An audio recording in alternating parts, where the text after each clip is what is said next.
সবাইকে ধন্যবাদ জানাই। আপনারা আজকে সবাই এসেছেন এখানে। কতগুলো বিষয় নিয়ে আমাদের মনে হয়েছে প্রেসকে ব্রিফ করা দরকার জনগণের স্বার্থে, জনগণকে সঠিক তথ্য দেওয়ার জন্য। আপনারা জানেন যে কিছুদিন আগে মাননীয় প্রধানমন্ত্রী ভারত সফর করেছেন এবং সেখানে বেশ কিছু সমঝোতা স্মারক সই হয়েছে। এই সমঝোতা স্মারকের বিষয়গুলোকে নিয়ে আপনারা দেখেছেন বিভিন্ন সামাজিক যোগাযোগ মাধ্যমে এবং ক্ষেত্র বিশেষে কিছু কিছু মূলধারার গণমাধ্যমেও বেশ কিছু ভুল তথ্য চলে এসেছে এবং আমরা দেখেছি বিএনপি এবং জামাতের পক্ষ থেকেও বিভিন্ন স্তরের নেতাকর্মীরা অপপ্রচারে লিপ্ত হয়েছে এবং সর্বশেষে এসে গতকাল মির্জা ফখরুল ইসলাম আলমগীরও যুক্ত হয়েছেন সে অপপ্রচারে।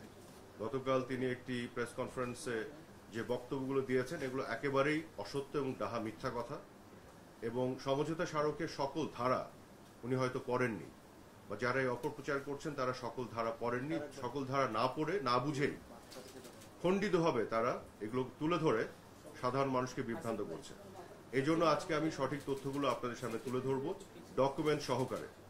যে কথাগুলি বলা হচ্ছে যে বাংলাদেশের বুক চিরে ভারতীয় ট্রেন এক প্রান্ত থেকে আরেক প্রান্তে যাবে, বুক চিরে যাওয়ার যে বিষয়টি, কিন্তু এই সমঝোতা স্মারকে এটিও বলা আছে যে ভারতের মধ্য দিয়েও বাংলাদেশের ট্রেন নেপাল এবং ভুটানে যাবে, এই সমঝোতা স্মারকে বলা আছে। এবং নেপাল এবং ভুটান থেকে বাংলাদেশের ট্রেন বা তাদের ট্রেন ভারতের মধ্য দিয়ে বাংলাদেশে এসে মংলা পোর্ট বা চিটাগং পোর্ট ব্যবহার করবে। তারা কিন্তু এখন কলকাতা পোর্ট ব্যবহার করে, অর্থাৎ আমাদের পোর্টগুলোকে আমরা লাভজনক করব। তাহলে কি আপনি বলবেন যে ভারতের নতজানু পররাষ্ট্রনীতি হয়ে গেল? তারা তাদের কলকাতা পোর্টকে বঞ্চিত করে বাংলাদেশের পোর্টকে লাভজনক করে দিচ্ছে। বিষয়টি কিন্তু আসলে আঞ্চলিক সহযোগিতার বিষয়, রিজিওনাল কানেক্টিভিটির বিষয়। তো এই বিষয়গুলো না বুঝে এই অসত্য কথাগুলি বলা হচ্ছে। তাহলে আরেকটি জিনিস দেখেন কিভাবে তারা হাইড করে গেছে।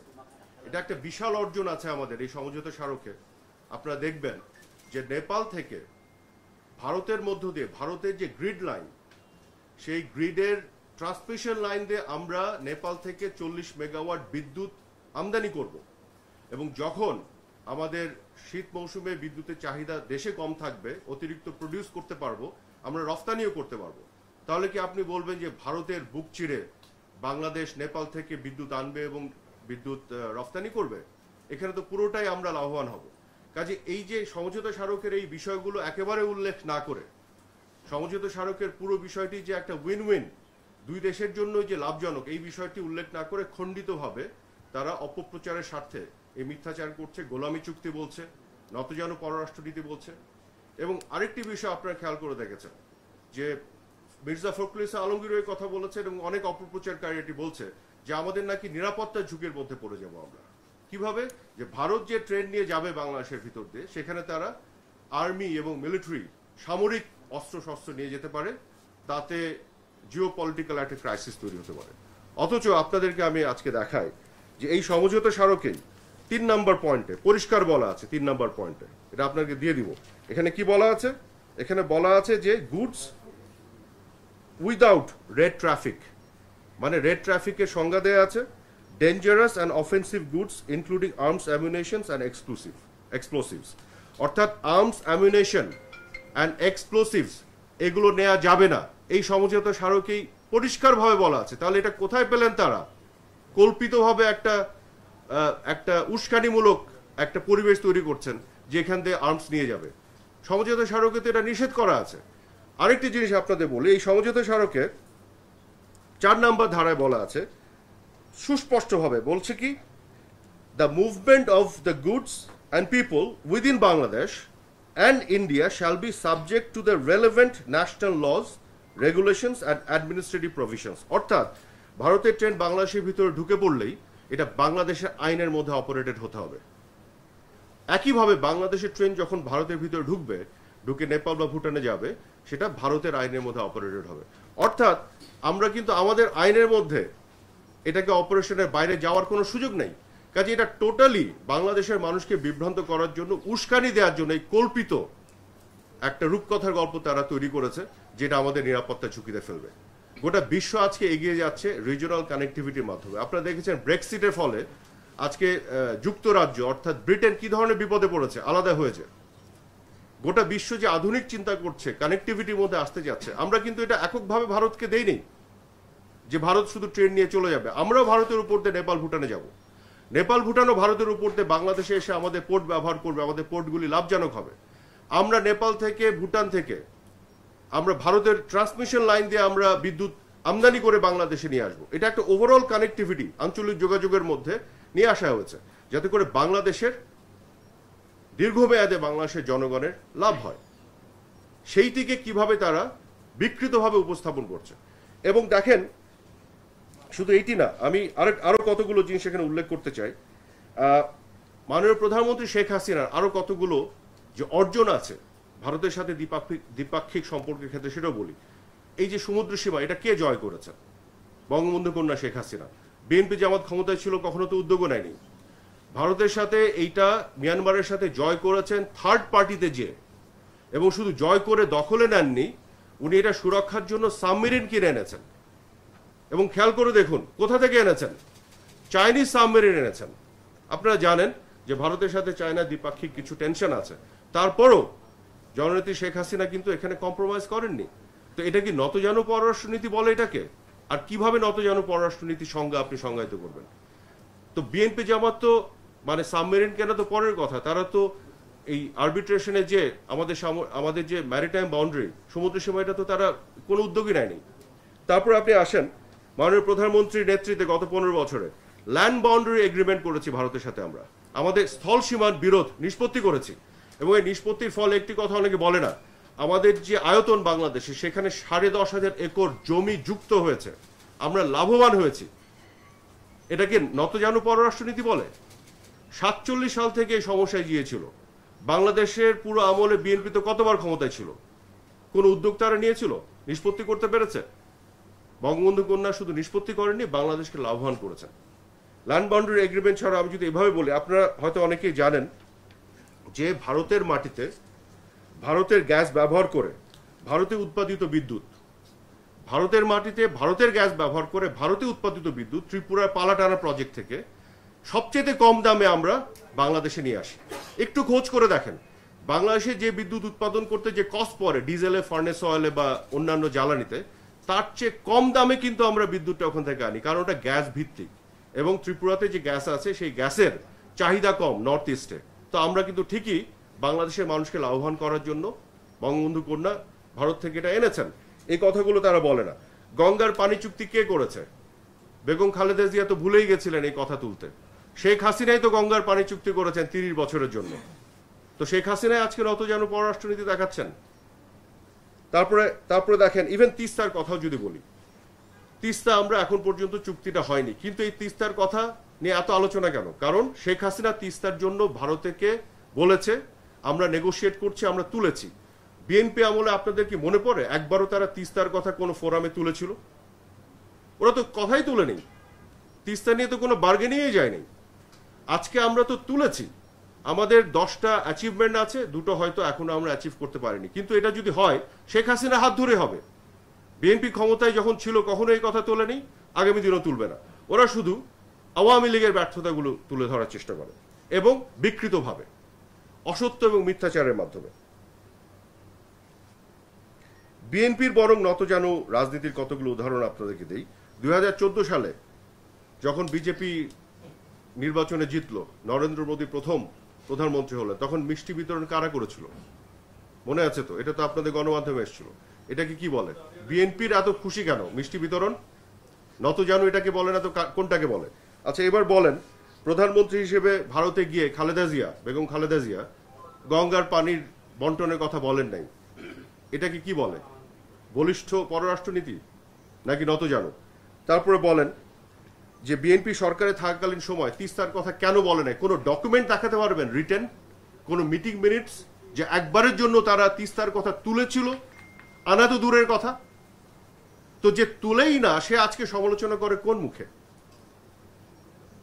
আর আমরা তো এটাও জানি, ভারতকে গ্যাস দেওয়ার মুচলেকা দিয়ে তারপরে 2001 সালে তারা কিভাবে ক্ষমতায় এসছে, এটাও আমরা জানি। এখন আমি বিএনপিকে কতগুলো কথা বলতে চাই। আমি বলতে চাই যে বিএনপি আপনাদের চিন্তা নতজানু বলে আপনার আঞ্চলিক যোগাযোগ তথা রিজিওনাল কানেক্টিভিটি তার বিরোধিতা করেন। এই জন্য আমরা যখন submarine cable free of cost পাচ্ছিলাম, আপনারা এটা নেন নাই, বাংলাদেশের মানুষকে শত হাজার কোটি টাকার ক্ষতির সম্মুখীন করেছেন। মিয়ানমার যখন আমাদের বাংলাদেশের উপর দিয়ে ভারতে গ্যাস রফতানি করতে চেয়েছিল, সেটিকেও আপনারা করতে দেন নাই। এটি করতে কিন্তু বাংলাদেশের মানুষ স্বল্প মূল্যে গ্যাস পেত এই চুক্তির আওতায়। আজকে এই গ্যাস পুরোটাই কিন্তু চায়না নিয়ে চলে যায়, অথচ বাংলাদেশের মানুষকে বঞ্চিত করা হয়েছে। শুধু তাই না, আপনাদের যে মানে সততার যে মানদণ্ড, সেটিও নতজানু, এবং এতটাই নতজানু যে আপনার মানুষকে বিকৃতভাবে তথ্য উপস্থাপন করে, খণ্ডিতভাবে উপস্থাপন করে মানুষকে ধোঁকা দেন, বিভ্রান্ত করেন। এবং দুঃখজনক হচ্ছে আপনাদের মানে এটাকে আমি জানি না কিভাবে ব্যাখ্যা করব, এটা আমার মানে অদ্ভুত লাগে, যে বিষয়গুলি আপনারা কখনো চিন্তাও করেন নাই, তোলেন নাই, সেগুলোতে আওয়ামী লীগের একটির পর একটি অর্জন আছে, অথচ আপনার নির্লজ্জের মতন সেগুলো সমালোচনা করেন। আপনাদের তো ব্যক্তিত্ব নত জানো, ন্যূনতম লজ্জা শরম থাকলে এগুলো নিয়ে কথা না বলে ভবিষ্যতে কি করবেন সেই বিষয়গুলো জাতিকে বলতেন। ধন্যবাদ আপনাদের।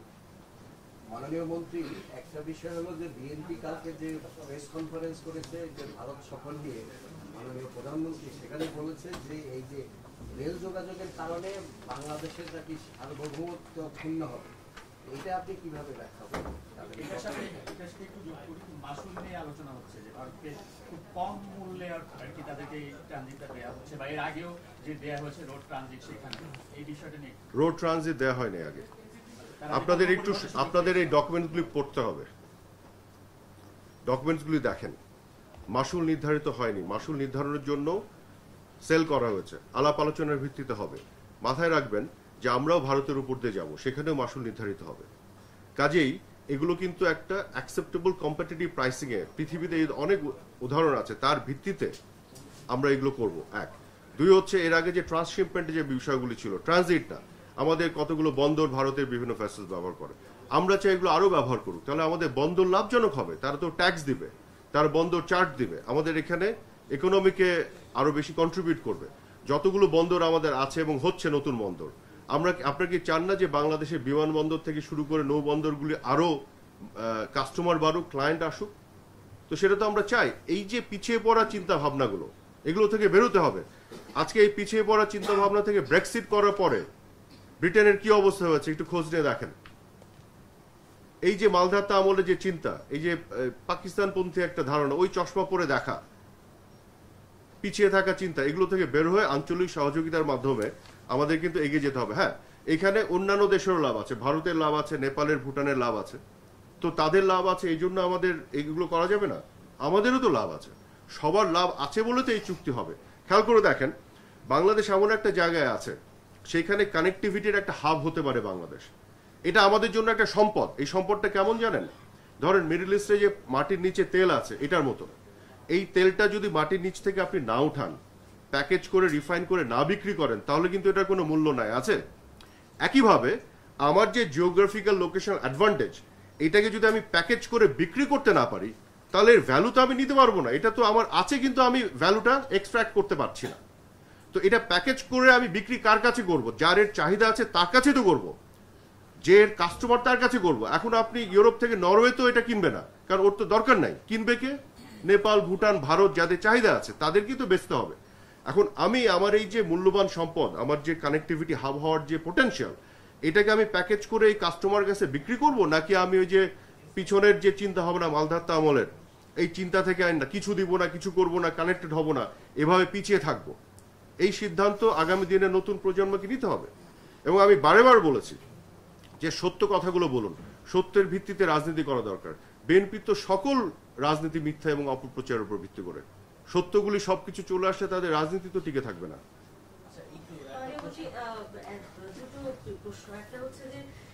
যে রেলওয়ে নতুন করে তৈরি হবে লাইন, সেটা কি লাইন অফ ক্রেডিটের সাথে কোনো যুক্ততা আছে কিনা? এটি একটি। আরেকটি হচ্ছে যে অংশ আসলে ভারতীয় রেল ব্যবহার করবে, সেই অংশ কি আমরা তাদের কাছে চাইবো কিনা রক্ষণাবেক্ষণের টাকাটা, নাকি এটা এখনো আসলে নির্ধারিত না? এই নিটিগ্রিটিস গুলো আরো ডিটেলে যে এখনো ওইভাবে সিদ্ধান্ত হয়নি, এটা তো সমঝোতা স্মারক। আরেকটি বিষয় বলি, এই যে অনেকে বলে ফেলছেন যেটা চুক্তি, চুক্তি কিন্তু না, এটাও কিন্তু একটা অসত্য কথা। এটা কিন্তু মেমোরান্ডাম অফ আন্ডারস্ট্যান্ডিং। এটা এখন আরো ডিটেলে যে আলাপ আলোচনার ভিত্তিতে তারপর এগুলো নির্ধারিত হবে। তবে এতটুকু নিশ্চিত করে বলতে পারি যে প্রধানমন্ত্রী ভারতের মধ্য দিয়ে নেপাল থেকে বিদ্যুৎ আনতে পারেন তার গ্রিড ব্যবহার করে, যে প্রধানমন্ত্রী ভারতকে রাজি করাতে পারেন নেপাল থেকে ভারতের ভিতর দিয়ে তার পণ্যবাহী ট্রাক এসে আমার বন্দর ব্যবহার করার জন্য, যে প্রধানমন্ত্রী ত্রিপুরা থেকে পাল্টানা প্রজেক্ট থেকে তার গ্যাস ব্যবহার করে বিদ্যুৎ উৎপাদন করে বাংলাদেশের মানুষের জন্য আনতে পারেন, সেই প্রধানমন্ত্রী বাংলাদেশের স্বার্থ সংরক্ষণ করেই সকল কিছু করবেন। যে প্রধানমন্ত্রী ভারতের সাথে থার্ড পার্টিতে যে সমুদ্র সীমা জয় করে এমন চায়না থেকে সাবমেরিনের সুরক্ষার ব্যবস্থা করতে পারেন, উনি বঙ্গবন্ধু কন্যা। যারা দেশ স্বাধীন করে তারা দেশের সুরক্ষায় সবার আগে থাকে, অগ্রগামী থাকে। যারা দেশ বিরোধী এবং রাজাকারদের সাথে গাঁটছড়া বেঁধে রাজনীতি করে তারা বাংলাদেশের স্বার্থে কোনো কাজ করে না। এই জিনিসগুলো ধীরে ধীরে সব পরিষ্কার হবে এবং আপনাদেরকে সবকিছু আমরা জানিয়ে দিব। যখন যা কিছু হবে আমরা এই পুরো প্রক্রিয়ার ব্যাপারে স্বচ্ছ থাকব, কারণ এই প্রক্রিয়াটি হচ্ছে একটি রাষ্ট্রের সাথে আরেকটি রাষ্ট্রের, আর এই রাষ্ট্রের মালিক হচ্ছে জনগণ। কাজে জনগণকে আপনাদের মাধ্যমে প্রত্যেকটি বিষয় আমরা জানিয়ে দেব।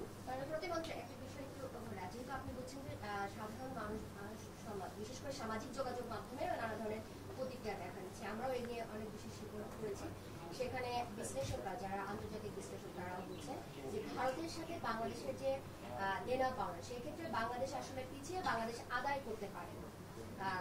বাংলাদেশের সেই সক্ষমতার অভাব কিনা একটু এই বিষয়টা বলবেন, এবং একই সাথে কূটনৈতিক কোনো ব্যর্থতা আছে কিনা বাংলাদেশে। এই যে স্টেটমেন্টটা, এই যে স্টেটমেন্টটা যে বাংলাদেশ আদায় করতে পারে না, এটা তো একটা ফলস স্টেটমেন্ট। আপনি তো অনেক কিছু বলে দিতে পারেন, কিন্তু এটা প্রমাণটা কি? তারা একটা তথ্য উপাত্ত এভিডেন্স দিয়ে বলুক এইখানে বাংলাদেশ পারে নাই। আমি তো আপনাকে স্পেসিফিক সুনির্দিষ্ট তথ্য দিলাম, সবকিছু তো আমরা আদায় করে এনেছি। ল্যান্ড বাউন্ডারি এগ্রিমেন্ট যে করলাম, এখানে 10,500 একর জমি বাংলাদেশের ভূমিতে যুক্ত হলো। 47 সাল থেকে পাকিস্তানি পুরো আমলে এটা সমাধান করতে পারে নাই। বাংলাদেশ স্বাধীন হওয়ার পরে কেউ সমাধান করতে পারে নাই। শুধু বঙ্গবন্ধুর সময় উদ্যোগ নেওয়া হয়েছিল, বঙ্গবন্ধুকে তো এরা হত্যা করলো, তাহলে এটা হয়তো তখন সমাধান হয়ে যেত। তারপরে তো পুরো সময় কেউ পারেনি। শেখ হাসিনার আমলে কিভাবে সমাধান হয়েছে জানেন? ভারতের সংবিধান পরিবর্তন করতে হয়েছে এই চুক্তি করার জন্য, এবং সংবিধান পরিবর্তন করার জন্য ভারতের যে পার্লামেন্টে কোনো বিরোধিতা হয়নি। বিজেপি, কংগ্রেস সবাই মিলে সর্বসম্মতিক্রমে শেখ হাসিনার কূটনৈতিক পারদর্শিতা কোন পর্যায়ে, যে যে যে চুক্তি কেউ করতে পারে নাই শেখ হাসিনার আমলে সেই চুক্তি হয়েছে, এবং ভারতে শুধু সরকার না, বিরোধী দল সহ সবাই এক জায়গায় উনি দাঁড় করিয়ে সেই চুক্তি করিয়েছেন, এবং এই চুক্তির ফলে বাংলাদেশে 10,500 একর জমি এখানে যুক্ত করেছেন, বাংলাদেশকে লাভবান করেছেন। তো এই তথ্যগুলি না জেনে ধরেন ঢালাও কথা, বায়বীয় কথা বললে এটা তো কোনো ভ্যালু নাই। আপনারা তাদেরকে ধরবেন যে এই যে স্টেটমেন্ট দিলেন পারে নাই, কোথায় পারে নাই বলেন? এই প্রশ্নটা করতে হবে। এই যে ধরেন একটা স্টেটমেন্ট, একটা আমি দেখলাম অনলাইন একটা গণমাধ্যমে বলছে বাংলাদেশের বুক চিরে ভারতের ট্রেন এক প্রান্ত থেকে এক প্রান্ত যাবে। তাহলে সমঝোতা স্মারকে তো এটাও আছে যে বাংলাদেশের ট্রেনও তো ভারতের বুক চিরে নেপালে যাবে। তো এটাও তো হেডলাইন হতে পারত যে বাংলাদেশের ট্রেন ভারতের বুক চিরে নেপাল, ভুটানে যাবে। তো এটা করলেন না কেন? আপনি কেন এটা বললেন না যে ভারত তো বাংলাদেশ থেকে কোনো বিদ্যুৎ পেল না, বাংলাদেশ তো ঠিকই ভারতের বুক চিরে, আকাশ বাতাস চিরে নেপাল থেকে বিদ্যুৎ নিয়ে চলে আসলো? এটা হেডলাইন করলেন না কেন? এগুলো হয় কি, একটা ন্যারেটিভ, কিছু মিথ্যা বলে বলে একটা ন্যারেটিভ স্টাবলিশ করা হয়। তখন অনেক বিশেষজ্ঞদেরও দেখেছি ভিতরে না ঢুকে ওই ন্যারেটিভের মধ্যেই ঢালাও কথা বলতে থাকে। আরেকটা জিনিস বলে, কি বলে জানেন? অনেক বিশেষজ্ঞ দেখেছে না আমাদের কিন্তু এইটা ওভাবে করতে হবে, অথচ ওই কাজ কিন্তু সরকার করে ফেলেছে, উনি খোঁজও নেন নাই। ঠিক আছে না? আন্দাজের উপরে কথা, সব মানে আন্দাজ করে করে ধারণা প্রসূত। আমাদের কিন্তু এটা এভাবে না করে ওভাবে করতে হবে। তো করেছে কিনা আগে খোঁজ নেন, কারণ আপনারা হয়তো অনেক বিশেষজ্ঞরা চলে যান, এটা প্রশ্ন করে ফেলেন, ওনারও এখন মান সম্মান রাখার জন্য একটা উত্তর দিতে হয়, হয়তো উনি ওখানে স্টাডি করেন নাই। কারণ এটা কি, আমরা সবাই তো সবকিছু নিয়ে সবকিছু সবসময় জানি না, একটু স্টাডি করে ভিতর ঢুকে জেনে বলতে হয়। তো যে কারণে আমি একটু সময়ও নিলাম এই যে এইটা নিয়েও যে প্রেস কনফারেন্স করার আগে একটু জেনে বুঝে, কারণ আমি নিশ্চিত করতে যে আমার একটি বক্তব্য যেন মানে ভুল না হয়, মিথ্যা না হয়, এটা আমি নিশ্চিত করতে চাই। এই জন্য একটু সময় নিতে চাই সতর্কতায়।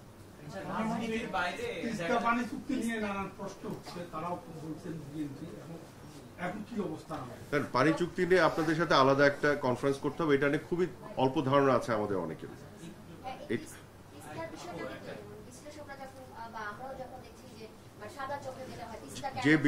যে বিশ্লেষকরা, আমি একটু বলি, যে বিশ্লেষক তিস্তা নিয়ে কথা বলেন বা ধরেন ফারাক্কা নিয়ে কথা বলেন, আপনি দুইটা প্রশ্ন করবেন যে ভরা মৌসুমে যখন তিস্তা দিয়ে পানি প্রবাহিত হয় তখন কত কিউসেক পানি প্রবাহিত হয়, আর লিন সিজনে পানিটা কমে কতটুকু হয়, আর যতটুকু হয় আমরা চুক্তি করলে কতটুকু পাবো। এই তিনটা প্রশ্নগুলো দেখবেন তার জ্ঞান কতটুকু। আর এই কখটুকু না জানলে আমি এটা নিয়ে যতই ব্যাখ্যা দিই বাকি ব্যাখ্যা আপনি বুঝবেন না, সমস্যাটা ওখানে হয়ে যায়।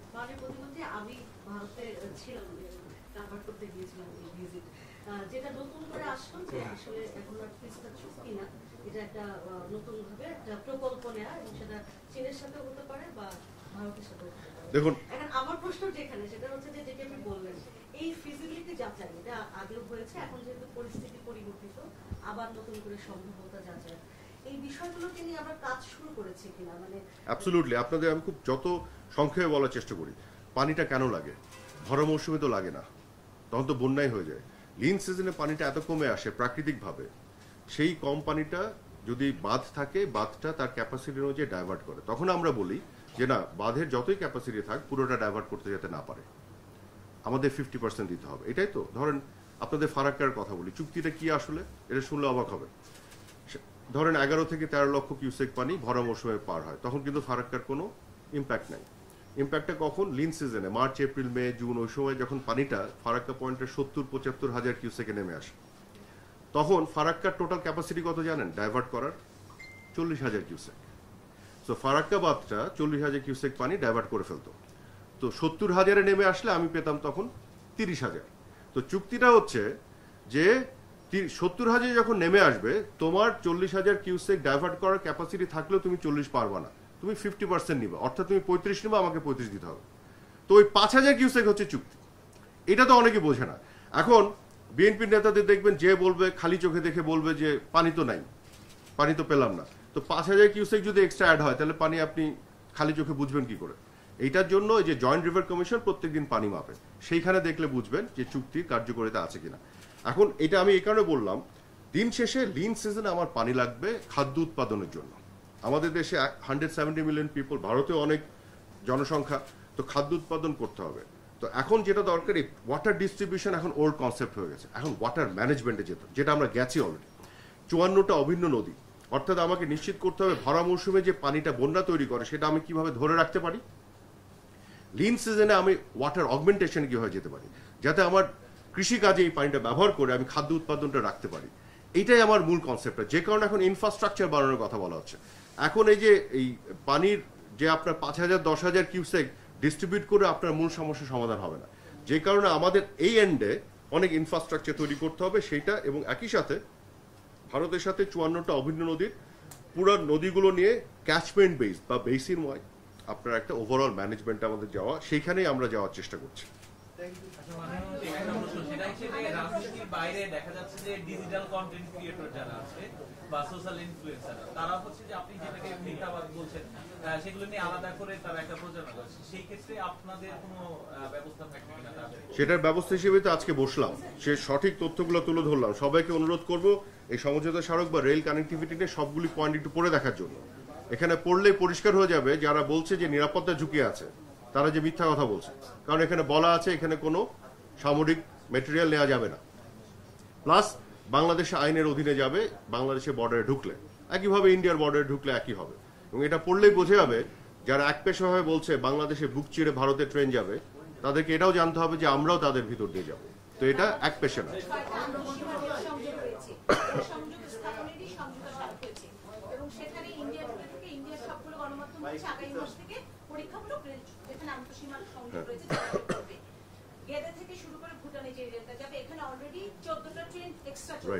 এবং একটি ট্রেনও এক্সট্রা আছে সিঙ্গেল লাইনে। সিঙ্গেল লাইনে যখন ট্রেন চলে তখন ওই পাশে ট্রেন বন্ধ থাকবে। এখন আমাদের যে ট্রেনের সক্ষমতা সেটি রেখে কি এক্সট্রা আবার ভারতের এই ট্রেনগুলো চলার মতো অবকাঠামো এবং ইয়েকে আমরা তৈরি করেছি, কারণ আমাদের ট্রেনের অবস্থায় ওই অঞ্চলে খুবই শোচনীয়। এটি একটু জানতে চাই, মানুষের এখানে প্রশ্ন রয়েছে। এখানে কিন্তু আপনি একটা খুব থটফুল কোয়েশ্চেন করেছেন, আপনাকে ধন্যবাদ। আমি এই ধরনের থটফুল কোয়েশ্চেন আসলে চাই, মানে ধারণা প্রসূত না, একটু পড়াশোনা করে জেনে শুনে। এটা খুবই গুরুত্বপূর্ণ প্রশ্ন এবং এটা একটা জেনুইন কোয়েশ্চেন। এবং এখানে আমি বলতে চাই আমরা এখানে পোটেনশিয়াল নিয়ে কাজ করছি। এই মুহূর্তে কি আছে সেটা চ্যালেঞ্জিং, বাট পোটেনশিয়াল কি আছে, কত বড় জায়গা ধরতে পারি যেখানে মানুষকে বেনিফিট করা যায়। ইস্যুটা হচ্ছে to benefit the people of both the countries. Not the government or political party. তো এখানে চ্যালেঞ্জটাকে কিভাবে আমরা ওভারকাম করে যত সম্ভাবনা আছে এটাকে ধরার জন্য যে ইনফ্রাস্ট্রাকচার তৈরি করতে হবে সেটা আমরা করব। জাস্ট বিকজ এই মুহূর্তে চ্যালেঞ্জ আছে বলে পোটেনশিয়াল আমরা ক্যাপচার করব না সেটা না। যখন চুক্তি হবে, সমঝোতা স্মারক হবে, তখন কি হয় দেখেন, এখন যদি এই বাংলাদেশের রাস্তাঘাটে ডিমান্ডও ক্রিয়েট হবে, কিন্তু কেন, এটা তো এখন আয় রোজগারের আরো পোটেনশিয়াল বাড়ছে। আপনি কিন্তু বিদেশ থেকেও আরো ইনভেস্টমেন্ট অ্যাট্রাক্ট করতে পারবেন এটা ইমপ্রুভমেন্টের জন্য। যখন ইমপ্রুভমেন্টটা হবে, আমার ইন্টারনাল কমিউনিকেশন সিস্টেমও আরো ইমপ্রুভ করবে। এখানে হয়তো 10% ব্যবহার করবে নেপাল, ভুটান, ভারত, বাকি 90% তো আমার নিজের দেশের এই পরিবহনই ব্যবহার করবে। তো এটা একটু মানে ফিউচারিস্টিক চিন্তা করা দরকার, একটু পলিসি মেকিং। এটা কিন্তু আপনার অনেক জানাশোনা এবং পড়াশোনার বিষয়, এটা কিন্তু যে মেঠো বক্তৃতার বিষয় না। আপনার প্রশ্নটা এই জন্য আমার পছন্দ হয়েছে যে আপনি এটা ঘেটে দেখেছেন বিষয়টা। আমরা একটু ঘুরে বসেছি, আমাদের এটা সহজ করে আসলে যখন এই সমঝোতা স্মারকটি হয়েছে অনেক সহজ করে যদি বলা হতো তাহলে মানুষের মধ্যে ভ্রান্ত ধারণা তৈরি হতো। এই প্রশ্নটা খুবই গুরুত্বপূর্ণ না, এই প্রশ্নটা খুবই গুরুত্বপূর্ণ যে আসলে যারা অপপ্রচারকারী তারা কিন্তু একবারে শুরুতেই ঝাঁপায় পড়ে। কারণ মিথ্যা দিয়ে তো শুরু করলে আপনার মিথ্যা তো বানাতে হয়, বানিয়ে আপনি ছেড়ে দেন, ওইটার জন্য তো সময় দরকার নাই। কিন্তু আমরা যারা সত্য কথা বলি আমাদের একটু অপেক্ষা করতে হয়, সমঝোতা স্মারকটা আসে, পরে পড়ি, দেখি, ঘেটে বুঝে নিশ্চিত করি যে সঠিক তথ্যগুলো। এই জন্য আমাদের ধরেন 3 থেকে 4 দিন সময় লাগে। কিন্তু মিথ্যাবাদীদের তো অপেক্ষার দরকার নাই, ও তো বানায়, ও তো ম্যানুফ্যাকচার করে, ও তো সাথে সাথে নেমে যায়। সমঝোতা স্মারক আমি এর আগে দেখেছি, মিটিং চলছে 2 নেতার, সমঝোতা স্মারক লিখিতভাবে বেরো হয়নি, এর মধ্যে আপনার সামাজিক যোগাযোগ মাধ্যমে ম্যানুফ্যাকচার করে ছাড়া শুরু করেছে কি আলাপ হয়েছে কি হয়নি। তো এর সাথে আপনি সময়ের প্রতিযোগিতায় পারবেন না। মিথ্যার সাথে সত্যের জন্য একটু সময় দিতে হবে, ধৈর্য ধরতে হবে। সত্যটা আপনাদেরকে আমরা প্রোভাইড করব এবং আপনাদের কাছে সহযোগিতা চাই, এটা আপনারা তুলে ধরেন। এই সমঝোতা স্মারক পাবলিক করবেন কিনা, আর হচ্ছে সবার জন্য উন্মুক্ত করে দিবেন কিনা। এই যে যে এখানে আপনারা যে বললেন এখানে ইনভেস্টমেন্টটা আপনারা কোনো সমীক্ষা করেছেন কিনা, যে কত ইনভেস্টমেন্ট হতে পারে এবং বাংলাদেশ বছরে কত আয় করতে পারে। এই যে আজকে যে আমি সমঝোতা স্মারক থেকে সবকিছু পরে বললাম, বিশেষ করে রেল কানেক্টিভিটি এবং বাকিগুলো, এটা তো পাবলিক করাই হয়ে গেল, এটা তো পাবলিকই আছে, আমি তো বলে দিলাম এক। আর এটা পাবলিক ডকুমেন্ট, পাবলিক প্রপার্টি, এটা পাবলিক না করার কিছু নাই। কিছু কিছু জিওপলিটিক্যাল রিজনে কিছু বিষয় অনেক সময় গোপন রাখতে হয়, সেটা সকল দেশই রাখে, এটা পাবলিক ইন্টারেস্টেই রাখে, সেটা আলাদা। বাট এগুলো তো পাবলিক ডকুমেন্ট, এটা অবশ্যই ওপেন থাকবে। আর সমীক্ষার যে বিষয়, এটা অনগোয়িং প্রসেস, এগুলো চলছে, এটা চলতে থাকবে এবং দুঃখিত, এবং আগামী দিনে আরো যত সম্ভাবনাগুলো আছে সেগুলো নিয়ে সমীক্ষা চলতে থাকবে। আমরা চাই রিজিওনাল কানেক্টিভিটি, আঞ্চলিক যোগাযোগ আরো বাড়িয়ে কিভাবে ইকোনমিক ডেভেলপমেন্ট আমরা করতে পারি এবং মানুষের জন্য আরো বেনিফিটটা নিয়ে আসতে পারি। মাননীয় প্রধানমন্ত্রী, এই নেপালের বিদ্যুৎ ভারতীয় গ্রিড ব্যবহার করে বাংলাদেশে আসবে, এটা অনেক দীর্ঘদিনের একটা আলোচনা। নেপালের দিক থেকে বলা হচ্ছে যে ভারতের দিক থেকে সাই দিলে এটা তাড়াতাড়ি হয়ে যাবে। আপনারা যে আলোচনা করেছেন এই ইস্যু নিয়ে, তাতে করে কি মনে হচ্ছে আর কতদিন লাগতে পারে নেপালের বিদ্যুৎটা আমরা ভারতীয় গ্রিড ব্যবহার করে বাংলাদেশে আসার? তাহলে আপনি আমাকে একটা জিনিস বলেন, এই সমঝোতা স্মারকে তো এটা বলা আছে যে ভারতের ভিতর দিয়ে আমরা নেপাল থেকে বিদ্যুৎ নিয়ে আসবো, তাই না? তো যে সমঝোতা স্মারকে এই কথা বলা আছে, এটা নিয়ে আপনার শঙ্কা আর কতদিন লাগবে? তাহলে ওই সমঝোতা স্মারকে যে বলা আছে যে বাংলাদেশের উপর দিয়ে ভারতে ট্রেন যাবে, ওইটা নিয়ে আপনি কেন চিন্তিত না কতদিন লাগবে? আপনি ওইটা বলছেন চলে গেছে অলরেডি, আর একই জিনিস বলছেন আরো কতদিন লাগবে। দুটার স্ট্যাটাস তো একই, একটা নিয়ে আপনি দুশ্চিন্তায় পড়ে গেছেন, হয়ে গেছে, আর একটা নিয়ে আপনি নিশ্চিন্ত হতে পারছেন না যে এটা কবে হবে। তবে দুইটা স্ট্যাটাস না। ধন্যবাদ আপনাকে, আমি জাস্ট আপনার প্রশ্ন ধরে অন্যদেরকে উত্তরটা দিলাম আর কি, আপনাকে দিই নেই। হ্যাঁ, এটা আপনি বুঝছেন। তো বিষয়টা হচ্ছে যে সমঝোতা স্মারকটা যেহেতু মেমোরেন্ডাম আন্ডারস্ট্যান্ডিং, এটাকে ম্যাটেরিয়ালাইজ করার জন্য সব ধরনের সেল তৈরি করা হয়েছে, এগুলো কাজ করছে, কার্যকর আছে। প্রত্যেকটি বিষয় ধাপে ধাপে আপনাদেরকে আমরা ইনফর্ম করব, যখনই যে অগ্রগতি থাকবে সেগুলো ইনফর্ম করবো।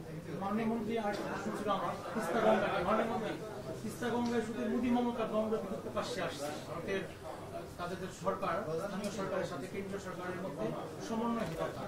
এই জটিলতা থেকে কি আমরা আমাদের এই তিস্তা এবং বাংলাদেশ থেকে আমরা